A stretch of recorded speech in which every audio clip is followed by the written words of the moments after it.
ഒരുപക്ഷെ അദ്ദേഹത്തിൻ്റെ പ്രതിഭയെ മുഴുവൻ മലയാള സിനിമയ്ക്ക് കിട്ടിയോ എന്ന് ചോദിച്ചാൽ ഇല്ല എന്ന് ഉത്തരം പറയേണ്ടി വരും. കാരണം ഇത്രയും വർഷങ്ങൾ നീണ്ട ഈ സിനിമാ ജീവിതത്തിൽ 7-8 സിനിമകളാണ് അദ്ദേഹം മലയാളത്തിൽ സംവിധാനം ചെയ്തത്. അത്രയേറെ സിനിമകൾ ഹിന്ദിയിലുമുണ്ട്. പക്ഷേ നിശ്ചിത ഗ്യാപ്പുകളൊക്കെ എടുത്താണ് സിനിമ ചെയ്തത്. അങ്ങനെ ഒരു വർഷം തന്നെ 3-4 പടങ്ങൾ ചെയ്യുക, അങ്ങനെ ഒരു രീതിയിലുള്ള സിനിമാ പ്രവർത്തകനായിരുന്നില്ല അദ്ദേഹം. ഓരോ സിനിമയ്ക്കും അതിൻ്റെതായ സമയം എടുത്തിരുന്നു.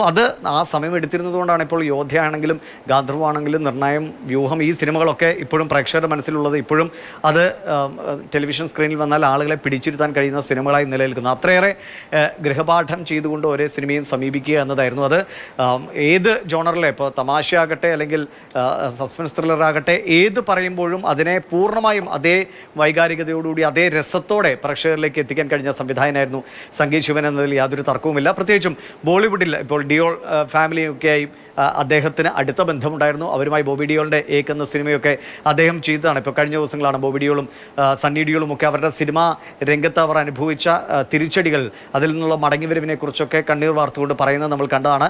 അവരുടെയൊക്കെ ആ തിരിച്ചുവരവുകൾക്ക് ഏതെങ്കിലും ഒരു തരത്തിൽ ഇന്ധനം പകരാൻ കഴിഞ്ഞിട്ടുള്ളൊരു സംവിധായകൻ കൂടിയായിരുന്നു സംഗീത് ശിവൻ. അങ്ങനെ ബോളിവുഡിൽ വളരെ സജീവമായി നിന്ന് സിനിമയുടെ പല തലങ്ങളിലാണ്, സംവിധാനമാകട്ടെ നിർമ്മാണമാകട്ടെ, അങ്ങനെ പല തലങ്ങളിൽ സിനിമയുടെ ഭാഗമായി നിന്നുകൊണ്ടാണ് അദ്ദേഹം ഇത്രയും കാലം തുടർന്ന് ഇപ്പോൾ ഈ 65-ാം വയസ്സിൽ വിട പറഞ്ഞു പോകുമ്പോൾ ഇനിയും ഏറെ സിനിമകൾ തീർച്ചയായും അദ്ദേഹത്തിൽ നിന്ന് വരേണ്ടതായിരുന്നു. നമുക്കറിയാം അദ്ദേഹത്തിൻ്റെ സന്തോഷ് ശിവനാകട്ടെ, സഞ്ജയ് ശിവനാകട്ടെ, ഇവരെല്ലാം ആ 3 സഹോദരങ്ങൾ മലയാള സിനിമയെ സംബന്ധിച്ച് ഈ നമ്മുടെ ശിവന്റെ മക്കളാണ് ഇവരും. അപ്പോൾ അത് എത്രത്തോളം ഒരു അച്ഛന്റെ ഒരു പ്രചോദനമൊക്കെ സിനിമാ ജീവിതത്തിലേക്ക് വഴിവെച്ചിട്ടുണ്ട്?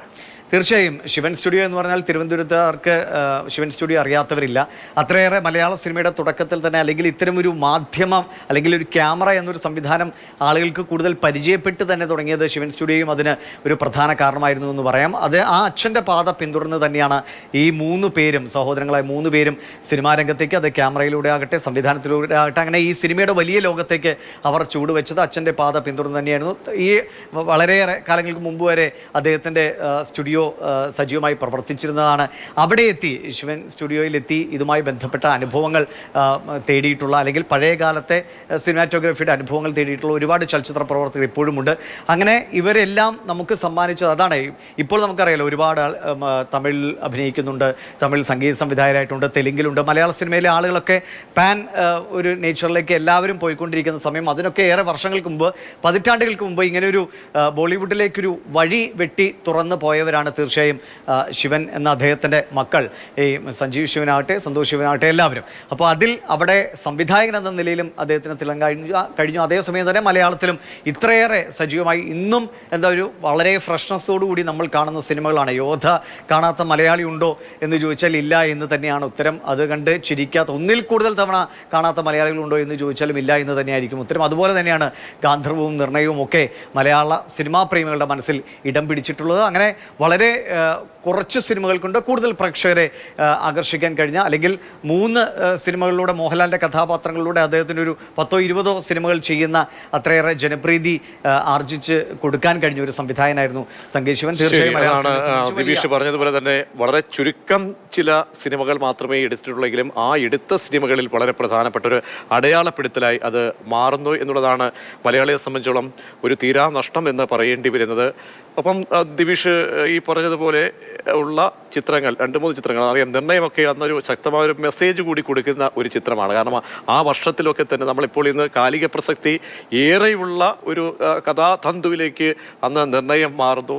അങ്ങനെയൊക്കെ ചേർത്ത് വായിക്കുമ്പോൾ മോഹൻലാലിൻ്റെ ജീവിതത്തിലും, മോഹൻലാൽ എന്ന നടനെ സംബന്ധിച്ചോളം ഒട്ടേറെ ഒരു അടയാളപ്പെടുത്തൽ അല്ലെങ്കിൽ ഊട്ടിയുറപ്പിക്കുന്ന ആ ഒരു കരിയറിലേക്കൊക്കെ പോകാൻ പറ്റുന്ന പരുവപ്പെട്ട ഒരു ചിത്രങ്ങളായി കൂടി അത് അടയാളപ്പെടുത്തുകയായിരുന്നു അല്ലേ? തീർച്ചയായും 95-ലാണ് നിർണയം പുറത്തിറങ്ങുന്നത്. ആ സിനിമ എനിക്ക് തോന്നുന്നു ആദ്യഘട്ടത്തിൽ ഒരുപക്ഷെ മലയാളിക്ക് പെട്ടെന്ന് സ്വീകരിച്ചോ എന്നറിയില്ല. വർഷങ്ങൾക്ക് മുമ്പത്തെ അനുഭവമാണ്. എനിക്ക് കുറച്ചും കൂടി അന്ന് നമുക്കത് തിയേറ്ററിൽ പോയി കാണാൻ അങ്ങനെ ഭാഗ്യമുണ്ടായിട്ടുള്ള ആളുകളല്ല. പിന്നീട് നമ്മൾ ടെലിവിഷൻ സ്ക്രീനിലൂടെയാണ് ആ സിനിമ കാണുന്നത്. പക്ഷെ അന്ന് ത്രില്ലടിപ്പിച്ച സിനിമകളായിരുന്നു എന്നതിൽ ഒരു തർക്കവുമില്ല. അത് ആ സിനിമ സുരേഷ് ബാലാജി നിർമ്മിച്ച ചിത്രമായിരുന്നു.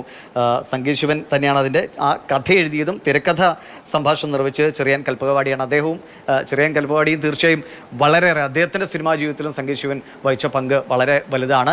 ഇപ്പോൾ ഈ അടുത്ത കാലത്ത് നമുക്കറിയാം ചില സിനിമകൾ ആരോഗ്യരംഗത്തെ ജയസൂര്യയ്ക്ക് അഭിനയിച്ചിട്ടുള്ള സിനിമകൾ ആരോഗ്യരംഗത്തെ ചില പ്രശ്നങ്ങൾ, അപ്പോത്തിഗിരി സുരേഷ് ഗോപിയുടെ സിനിമ, ഇതൊക്കെ ആരോഗ്യരംഗത്തെ ചില പ്രവണതകളെക്കുറിച്ചുള്ള ചിത്രങ്ങളായിരുന്നെങ്കിൽ തുടക്കത്തിലെ അങ്ങനെ ചില സാധ്യതകൾ മുൻകൂട്ടി കണ്ടുകൊണ്ട് സിനിമ എടുക്കാൻ കഴിഞ്ഞു എന്നതാണ് നിർണയത്തിൻ്റെ ഒരു പ്രത്യേകത. അത് എന്താ പറയുക, സിനിമാ പ്രേമികളെ വല്ലാതെ നോവിപ്പിക്കുന്ന, അതിൻ്റെ അവസാന ഘട്ടങ്ങളിലേക്ക് എത്തുമ്പോൾ വല്ലാതെ നോവിപ്പിക്കുന്ന ഒരു സിനിമയായി അത് പുറത്തിറങ്ങിയ. പക്ഷേ അത് അർഹിക്കുന്ന വിജയം തിയേറ്ററിൽ കിട്ടിയിട്ടുണ്ടോ എനിക്ക് സംശയമുണ്ട്. കുറച്ചുകൂടി ഒരുപാട് വിശേഷണങ്ങൾ ഉള്ള ഒരു പ്രതിഭയാണ് ഇപ്പോൾ വിട പറയുന്നത്. സംഗീത് ശിവന് പ്രണാമം.